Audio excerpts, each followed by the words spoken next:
오늘 본문은 아합이 죽은 후에 모압이 이스라엘을 배반하였다라는 내용으로 이야기를 시작합니다.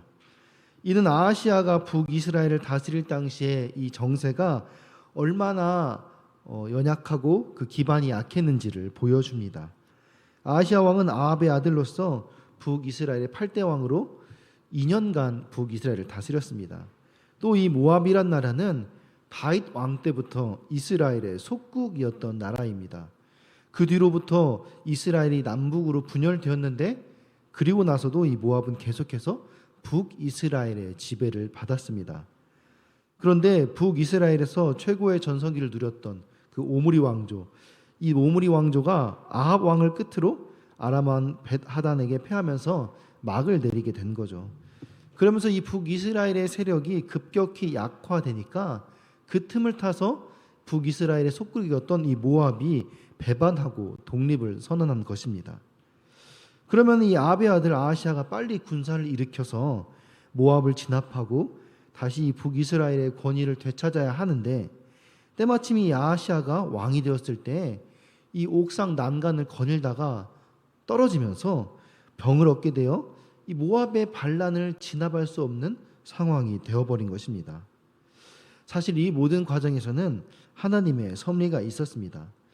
이미 이 북이스라엘이 오므리 왕조 때부터 하나님을 멀리 떠나 있어서 하나님께서 이미 많이 화가 나 있는 상태였습니다. 하나님은 이 오므리 왕조 때부터 그리고 이 아합 왕 때에도 계속해서 엘리야와 미가야 그리고 수많은 선지자들을 통해서 하나님께 돌아오라고 경고를 하였는데 그 경고를 듣지 않고 돌아오지 않자 하나님께서 이제 심판의 때가 가까이 옴을 경고하신 것입니다. 하나님은 이 북이스라엘의 정치적 상황을 통해서 그리고 이 아하시아에게 징계를 통하여 병을 얻게 하심으로 계속해서 북이스라엘에게 말씀하신 거죠. 너 이래도 돌아오지 않을래.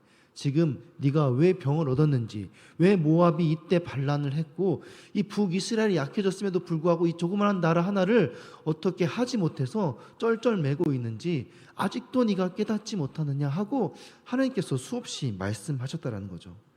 그런데 이 아하시아는 부모의 영향으로 이미 돌아올 수 없는 강을 건너고 말았습니다.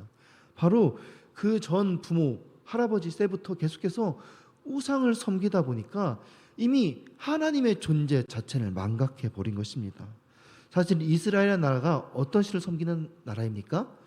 여호와 하나님을 섬기는 나라이죠. 어떻게 보면은 이 남유다와 북이스라엘 갈라질 때에도 이 종교를 어떻게 할 것인가에 대해서 많은 분쟁과 갈등이 있었는데 어떻게든 신앙을 잘 찾아보고자 갈라선 것인데 결국 하나님을 떠나고 그 아버지 할아버지 때부터 우상을 섬기니까 이제는 하나님이 있었는가도 조차 모를 정도로 와버린 것이지요. 정말 이스라엘에 하나님이 없어서 굳이 다른 나라의 신까지 찾아가서 그 아하시아라는 왕이 자기의 병이 나을지 말지를 그렇게 물어야 했을까? 우리는 하나님의 존재를 무시했던 이 아하시아 왕, 잠시만요.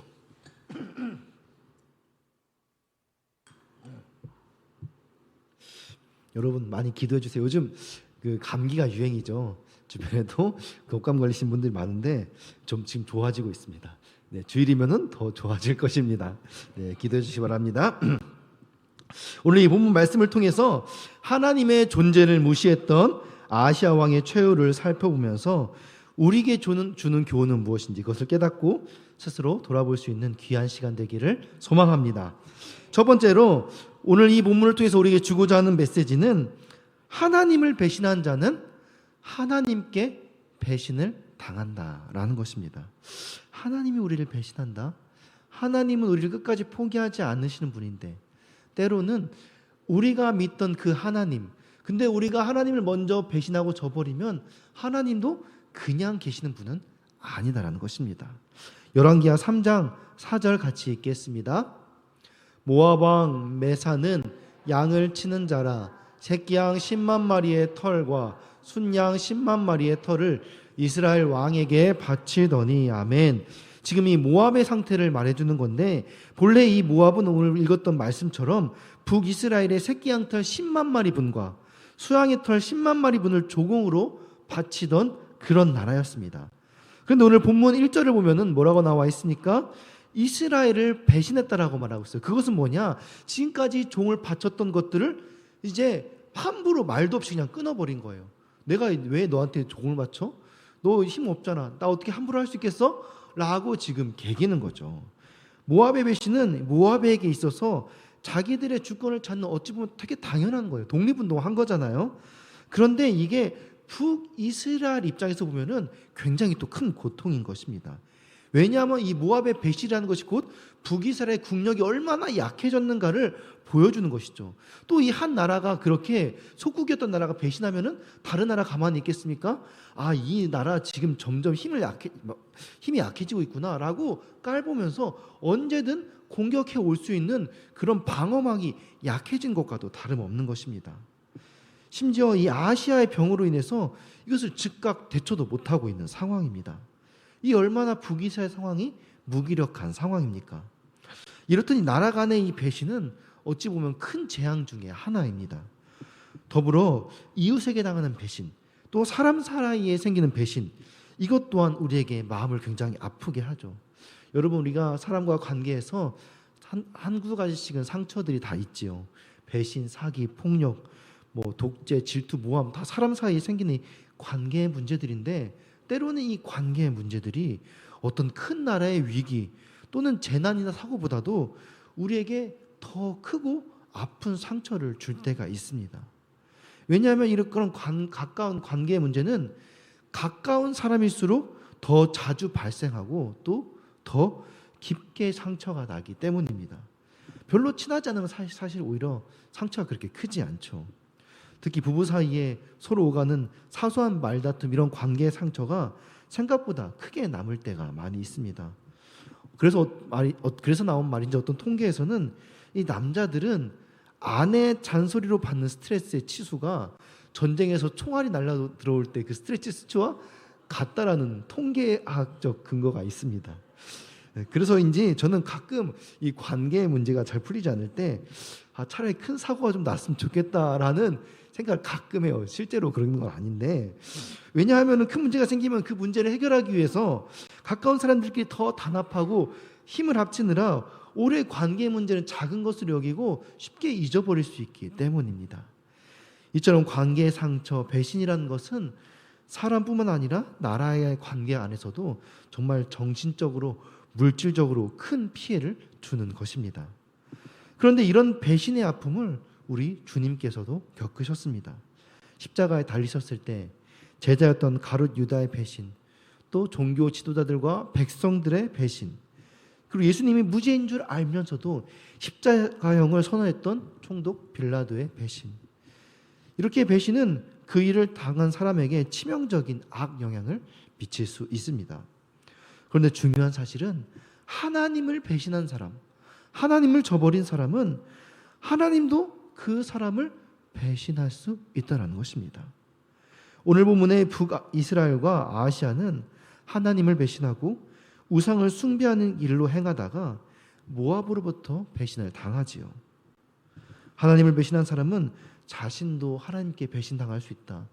자기가 하나님을 저버림으로 인해서 자기와 연관되어 있던 이 나라 간의 관계, 또 인간과의 관계에서 끊어질 수 있다라는 것을 우리는 잊어서는 안 된다는 것입니다. 이 모든 관계의 주권도 다 누가 가지고 있기 때문입니까? 하나님이 주관하고 계시기 때문이라는 사실입니다. 나에게 사람을 붙여준 것, 나에게 또 힘을 주고 때론 나에게 권력과 나에게 어떤 재물을 준 것 다 하나님이 허락하신 건데, 내가 그것을 감사하지 못하고 하나님을 저버리면은 하나님이 어느 순간 그것을 놓게 하실 수 있다는 것이죠. 에스겔 16장 59절 우리 같이 읽겠습니다. 나 주 여호와가 이같이 말하노나 내가 맹세를 멸시하여 언약을 배반하였은즉 내가 내 행한 대로 내게 행하리라. 아멘. 하나님은 우리가 필요할 때만 상대하고 우리가 없다고 생각하면은 그냥 무시하고 그냥 계신 분이 아니라는 거예요. 하나님은 인격적인 분이십니다. 그래서 우리가 겪는 모든 감정과 아픔을 알고 계시고 느끼시는 분이십니다. 그런 하나님을 우리가 반역한 자는 하나님 또한 그냥 계시지 않는다라는 거예요. 즉 하나님이 그 사람을 배신할 수 있다는 거예요. 그리고 그 결과는 주변 사람들로부터 우리가 때로는 버림받게 됩니다. 왜냐하면 우리가 하나님을 먼저 무시하고 외면했기 때문에. 열왕기하 21장 22절 23절 함께 읽겠습니다. 그의 조상들의 하나님 여호와를 버리고 그 길로 행하지 아니하더니 그의 신복들이 그에게 반역하여 왕을 궁중에서 죽임에. 아멘. 북이스라엘 역사를 보면 한마디로 배신의 역사라고 말할 수 있습니다. 남유다는 오직 다윗 왕조 하나로만 계속해서 이어지는데 그동안 북이스라엘은 무려 9번의 왕조가 바뀌었습니다. 심지어 북이스라엘은 남유다보다 140년이나 더 짧은 기간을 가지고 있음에도 불구하고 수많은 정권 교체가 있었다는 거예요. 왜냐하면 계속해서 배신했기 때문에. 그렇다면 그 원인이 무엇이었을까요? 그 원인은 한 가지입니다.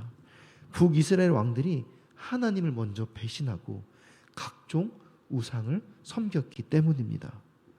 왕들이 하나님을 배신하자 신하들은 물론 백성들까지 이 부도덕과 불의에 물들어서 이 모든 것들을 탐심과 기회주의로 여기는 그런 문화가, 이 배신의 문화가 북이스라엘에 항상 가득했다는 거예요. 그러니까 왕을 섬기는 것 같다가도 조금만 기회가 틈이 보이면은 신하가 배신하고 백성이 배신하고 자기 가족들이 서로 죽이는 그런 칼부림이 매일매일 일어났다는 것입니다. 하나님의 성품은 배신이 아니라 신뢰입니다. 그래서 하나님은 우리의 무엇을 보십니까? 우리의 믿음을 보시고 우리에게 구원을 베풀어 주시는 거죠. 어떠한 상황 속에서도 우리가 끝까지 하나님만 바라보고 신뢰하는가? 하나님은 그런 사람을 기뻐하시고 그런 자에게 구원의 복을 허락하신 줄 믿으시기 바랍니다. 사실 이스라엘이 남북으로 갈라진 이유도 솔로몬과 그의 아들 르호보암이 하나님을 배신했기 때문에 하나님의 징계로서 그 나라를 분열시킨 것입니다. 주님을 배신하고 은 30에 팔아넘긴 가룟 유다 또한 어떻게 됐습니까? 가룟 유다 역시 종교 지도자들에게 배신을 당했습니다. 그래서 어떻게 됐습니까? 그의 최후가 자살하지 않았습니까? 배신한 자의 최후는 결국 그렇게 배신을 당하게 되어 있습니다. 하나님을 저버리는 자, 사람에게 버림받습니다. 그러므로 우리가 사람을 잡기 위해 사람을 신뢰할 것이 아니라 하나님을 신뢰하고 붙잡을 때 하나님께서 우리에게 사람 또한 붙여주신 줄 믿으시기 바랍니다. 여러분, 전도할 때도 마찬가지예요. 우리가 전도하면은 그 사람이 전도되어 오기도 하지만은 때로는 전도하지 않은 사람들이 올 때가 더 많이 있습니다. 왜냐하면 우리의 전도하는 모습을 보고 하나님께서 영혼을 사랑하는 그 교회에 그 영혼을 보내주시기 때문입니다. 우리가 하나님을 끝까지 신뢰하고 붙잡으시길 바랍니다. 사람을 의지하면은 사람에게 배신당하지만 하나님을 의지하면 사람에게 신뢰를 얻는 것입니다. 두 번째, 하나님을 떠나면 판단력이 흐트러집니다. 우리 본문 말씀 2절 같이 읽겠습니다. 아하시아가 사마리아에 있는 그의 다락 난간에서 떨어져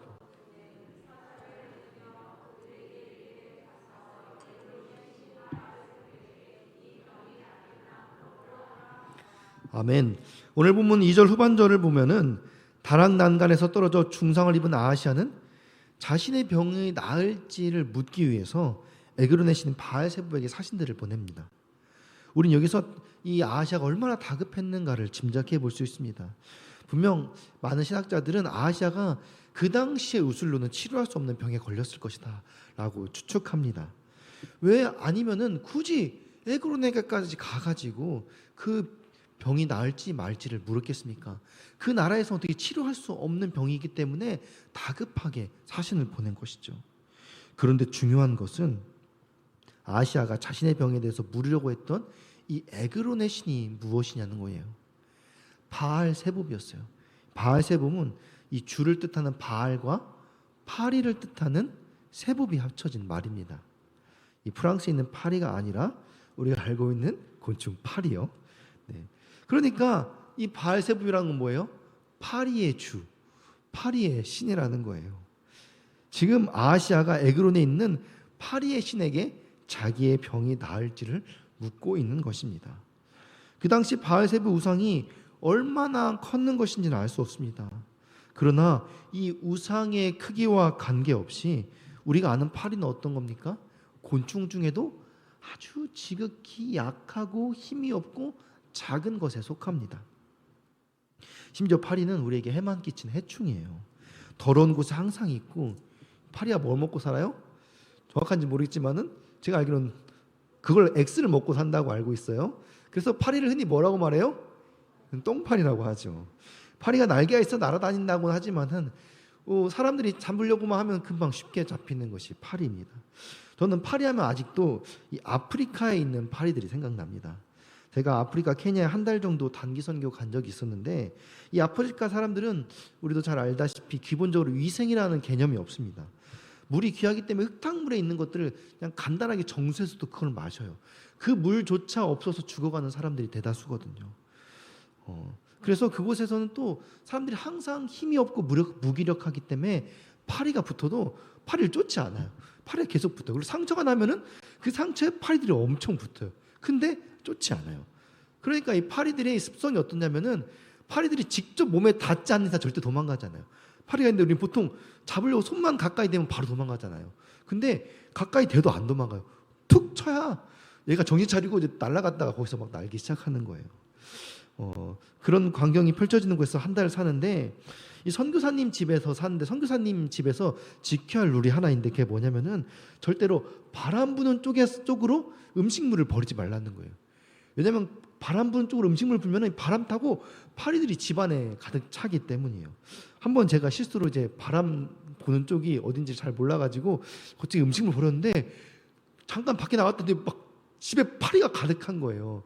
그래서 이 파리를 잡으려고 이 파리채를 대충 눈에 보이는 대로 한번 툭 쳤는데, 그냥 툭 치면은 파리가 5마리 10마리씩 툭 떨어지는 거예요. 너무 신기한 거예요. 그래서 막 툭툭 치는데 이게 뭐야? 툭 치면은 드드드드 막 떨어지는 거예요. 그만큼 이제 파리들이 이제 많은 곳이었는데, 그렇게 힘없이 축축 떨어지는 파리를 보면서 이 무슨 생각이냐면, 이 파리가 참 쓸데없고 더럽기만 진짜 이 쓰레기 같구나라는 그런 생각을 했어요. 그런데 오늘 본문의 이 아하시아가 하나님을 떠나니까 지금 판단력이 흐려진 거예요. 어디 하나님이 없어서 갈 데가 없어서 지금 파리의 신에게 자기의 생명을 맡기는 것입니다. 여러분, 정말 생각만 해도 웃기지 않습니까? 그런데 이런 어리석은 행동을 아하시아만 하지 않았습니다. 고대 시대에 하나님을 알지 못했던 사람들은 자기에게 아무런 영향력을 줄 수 없는 큰 바위, 큰 고목을 섬겼습니다. 그래도 그런 것은 좀 나아요. 이스라엘 백성들이 애굽을 탈출할 때 모세가 보여준 10가지 재앙이 있잖아요. 그게 사실은 이집트의 10가지 신을 상징하는 것이잖아요. 그러니까 그렇다는 건 뭐예요? 개구리를 섬기는 신도 있었고, 몸에 붙어 사는 이를 섬기는 신도 있었고, 뱀도 섬기고, 정말 우리가 보면은 하찮은 것 없는 그런 볼품없는 것들을 섬기는 신들이 정말 많았다라는 거예요. 여러분, 우리 인간은 스스로를 굉장히 지혜롭고 위대하라고 하나님을 믿지 않는 사람들도 우리를 그렇게 생각합니다. 스스로를. 그래서 우리를 만물의 영장이라고 하면서 우리를 만물 위에 두고 있습니다. 그런데 그런 인간이 자기들이 지배한다라고 생각하는 그런 파리, 개구리, 이, 바위, 뱀, 나무, 이런 것들을 섬기는 어리석은 짓을 하는 거예요. 왜 그렇습니까? 하나님을 떠나니까 지혜가 없어져 미련해지는 것입니다. 그렇다면 이런 어리석은 모습은 우상을 섬기는 사람들에게만 나타나는 것일까요? 우리들도 알게 모르게 미신, 징크스 이런 것들을 많이 믿고 있지 않습니까? 빨간색으로 이름을 쓰면 죽는다. 시험 볼 때 미역국 먹으면 미끄러워진다. 저는 어렸을 때 미역국 많이 먹었는데 잘 미끄러지지 않더라고요. 다리 떨면은 복이 달아난다. 여러분, 다리 떨지 마세요. 오늘 복 받은 거 다 날아갑니다. 네. 특히 운동선수들에게 또 징크스라는 것이 참 많이 있죠. 시합 전날에 몸을 안 씻는다든지, 내가 큰 승리를 거두었을 때 입었던 속옷을 중요한 시합 때마다 입는다든지, 또 어떤 테니스 선수는 항상 왼쪽부터 운동화 신을 끈을 묶고 또 한 경기 끝날 때쯤에 라켓을 꼭 바꿔야 된답니다. 이게 무너지면은 막 그냥 경기가 안 풀린다는 거예요. 우리가 잘 아는 서장훈 선수 아시죠? 선수는 이 자유투를 할 때 농구공을 꼭 5번 튀기고 해야 골을 넣는데 4번 튀기면은 골을 못 넣는데요. 신기하죠. 경기 당일에 이런 것들이 안 지켜지면은 계속해서 막 불안해하는 거예요. 그만큼 이 미신, 징크스 이런 것을 우리가 알게 모르게 많이 믿고 있는 것입니다. 인간은 분명 하나님에 의해 지어진 만물의 영장으로 지혜롭게 창조되었습니다. 그러나 인간은 타락과 함께 하나님을 떠나면서 어리석은 존재로 변해버린 것입니다. 그래서 자기가 다스려야 할 이 자연 만물을 향해서 자신이 먼저 엎드려 경배하고 심지어 파리와 같은 해충에까지 자신을 구원할 신이라고 여기며 자기의 생명을 거기에 거는 것입니다. 로마서 1장 21절 우리 같이 읽겠습니다. 시작.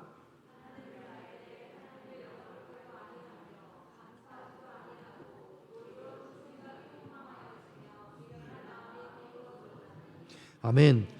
이것이 바로 하나님을 모르는 우리 인간의 실상입니다. 하나님을 모르는 인간들은 우상을 숭배함으로써 자신들의 어리석음을 스스로 드러낸다라고 말합니다. 우리가 세상에서 아무리 지혜롭고 놀라운 업적을 쌓아도 정작 하나님을 모르면은 우리는 우상에 빠지고 또 때로는 이단에 빠지고 말도 안 되는 논리에 현혹되어 어리석은 자가 되고 마는 것입니다. 왜 그럴까요? 세상의 진리, 변하지 않는 것, 그것은 바로 하나님 한 분뿐이기 때문입니다. 진리를 떠나서는 우리가 지혜를 얻을 수 없기 때문이라는 사실입니다. 하나님을 떠나서는 온전한 진리를 깨달을 수 없고 온전한 지혜와 분별력을 우리가 얻을 수 없습니다. 왜냐하면 하나님이 지혜의 근본이시기 때문입니다.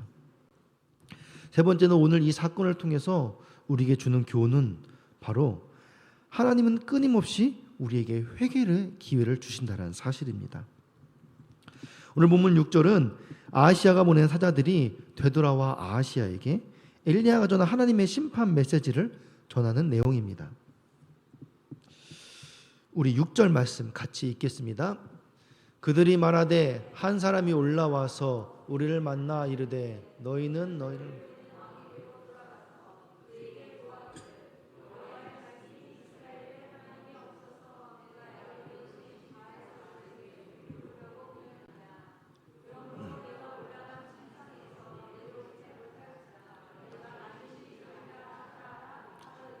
아멘. 지금 아하시아가 이 보낸 특사들은 자신의 병의 치유를 묻고자 해서 보낸 특사들입니다. 그런데 그들이 지금 이 아하시아에게 돌아와서 무엇을 선포합니까? 생명이 아닌 죽음을 선포하고 있습니다. 그들이 전해준 하나님 말씀은 아하시아에게 청청병력과 같은 절망의 메시지였습니다. 아마도 아하시아의 눈에는 이 자신의 신하들이 죽음의 사자처럼 보였을 것입니다. 우리 잠언 29장 1절 같이 읽겠습니다. 자주 책망을 받으면서도 목이 고든 사람은 못하리라. 아멘. 하나님께서 이 아하시아를 병들게 하신 것, 이것은 그가 바로 아버지 아합의 악한 길을 가는 것을 지금 막고자 하기 위해서, 그래서 회개하게 하기 위해서 하나님께서 주신 섭리였다는 것입니다. 그런데 아하시아는 지금 회개하기는커녕 파리의 신을 섬기며 오히려 하나님을 경멸하고 있는 것입니다. 그 결과 갑자기 죽음을 선고받는 불행한 자가 되고 말았습니다. 애굽의 바로 왕도 모세를 통한 하나님의 권능을 보고서도 회개하지 않고 완악하게 행동하다 결국 어떻게 되었습니까? 자기의 장자가 죽게 되는 그런 죽음의 재앙을 맞이하게 되지 않았습니까? 사랑하는 서울제일교회 성도 여러분, 회개할 줄 모르고 계속 악을 행하는 자들의 운명이 바로 이렇습니다. 그들에게는 이 재앙이 호련히 임합니다. 노아의 홍수 심판도 소돔과 고모라의 멸망도 어찌 보면은 당한 사람에게는 갑자기 이루어진 재앙입니다. 우리 잠언 6장 14, 15절 같이 읽겠습니다. 그의 마음에 패역을 품으며 항상 악을 꾀하여 다툼을 일으키는 자라. 그러므로 그의 재앙이 갑자기 내려 당장에 멸망하여 살릴 길이 없으리라. 아멘. 그러나 이런 일이 과거에만 일어난 것일까요? 장차 있을 최후의 심판도 어찌 보면 예기치 않게 우리에게 혈연이 임할지 모릅니다. 그러나 하나님은 끊임없이 우리에게 회개의 사인을 주시죠. 근데 그것을 알아듣지 못하고 회개하지 못한 자에게는 갑자기 임하는 것입니다. 피할 수 없는 처참한 최후를 맞게 되는 것이죠. 사람이 예상치 못한 기쁜 일을 만나게 되면은 정말 그날처럼 행복한 일이 없을 것이죠. 그런데 반대로 갑자기 재앙을 만난 일처럼 또한 충격적이고 끔찍한 일 또한 없을 것입니다. 우리는 소돔과 고모라가 멸망할 때 롯의 가족처럼 오늘 본문의 아하시아처럼 호련히 재앙의 소식을 듣는 불행한 사람이 되어서는 안 되겠습니다. 우리는 아브라함처럼 불현듯 하나님의 천사로부터 축복의 메시지를 듣는 그런 사람이 되어야 할 줄 믿습니다. 아하시아는 하나님이 계심에도 불구하고 하나님의 존재를 무시하고 다른 신을 찾았습니다. 그러나 우리는 늘 깨어서 하나님의 임재를 확인하며 하나님과 동행하는 성도님들 되시기를 바랍니다. 특별히 나도 모르게 완악해지는 그런 마음을 경계하고 이 작은 죄라도 돌아보며 하나님께 회개하며 나아갈 수 있기를 바랍니다. 우리 마지막으로 잠언서 1장 7절 말씀 같이 읽겠습니다. 같이 읽겠습니다. 여호와를 경외하는 것이 지식의 근본이거늘 미련한 자는 지혜와 훈계를 멸시하느니라. 아멘. 이 말씀 속에 미련한 자가 바로 아하시아였습니다. 그는 하나님께서 회개로 이끄시고자 징계의 병을 주셨음에도 깨닫지 못했습니다. 오히려 하나님을 철저하게 무시하는 전혀 반대편의 길로 행하고 말았습니다. 이처럼 하나님의 존재를 부정하는 교만한 자의 최후는 하나님의 심판뿐입니다. 사랑하는 성도 여러분, 오늘도 하나님은 우리에게 계속해서 메시지를 보내고 계십니다. 성경 말씀을 통해 또는 오늘 아하시아와 같은 상황과 환경을 통해 또는 주의 말씀을 주의 종들을 통해 주변의 이웃들을 통해서 그리고 우리의 선한 양심을 통해서 말씀하십니다. 우리는 이 하나님의 메시지를 들을 수 있는 영적인 눈과 귀가 열릴 수 있기를 바랍니다. 그래서 그 말씀에 순종하는 하나님의 거룩한 자녀들이 되시기를 축복합니다. 아하시아처럼 완고하고 교만하여 하나님의 존재를 부정하고 하나님의 징계와 심판을 받는 어리석은 자가 되지 않기를 소망합니다. 우리가 아무리 지혜롭고 또 큰 명예를 가졌어도 결국 우리는 하나님의 피조물이고 하나님의 종일 뿐입니다. 우리가 늘 하나님의 임재를 사모하고 그분과 동행하며 하나님만 바라고 의지하는 거룩하고 복된 성도들 되시기를 주님의 이름으로 축원합니다. 우리가 이 시간 같이 들은 말씀 기억하며 기도하기 원합니다. 우리 함께 기도하실 때 하나님 우리를 끝까지 포기하지 않으십니다. 우리도 신실하신 하나님을 끝까지 신뢰하며 하나님 한 분만을 바라보고 의지하는 굳건한 믿음을 내게 주시옵소서. 또한 지혜의 근본이신 하나님과 동행함으로 세상을 진리의 눈으로 바르게 볼 수 있는 영적 분별력을 주시옵소서. 늘 우리에게 주어진 상황과 환경, 만난 사람들과 말씀의 진리 속에 하나님의 음성을 듣는 영적인 눈과 귀를 열어 주시옵소서. 또한 특별히 연말연시 지난 한 해 돌아보면서 하나님 안에서 새로운 계획들이 잘 준비될 수 있도록 도와주옵소서. 우리 지난주에 수능 봤던 수험생들이 아직 남은 일정들이 많이 있는데 끝까지 최선 다하여 하나님께 영광 돌리는 학생 되어지도록, 또 우리 교회의 몸과 마음 영혼의 병든 자들 치유하여 주시고 잃어버린 영혼을 보내주시옵소서. 우리 각자의 기도 제목 놓고 우리 사랑하는 주님의 이름 세 번 부르고 같이 기도하겠습니다. 주여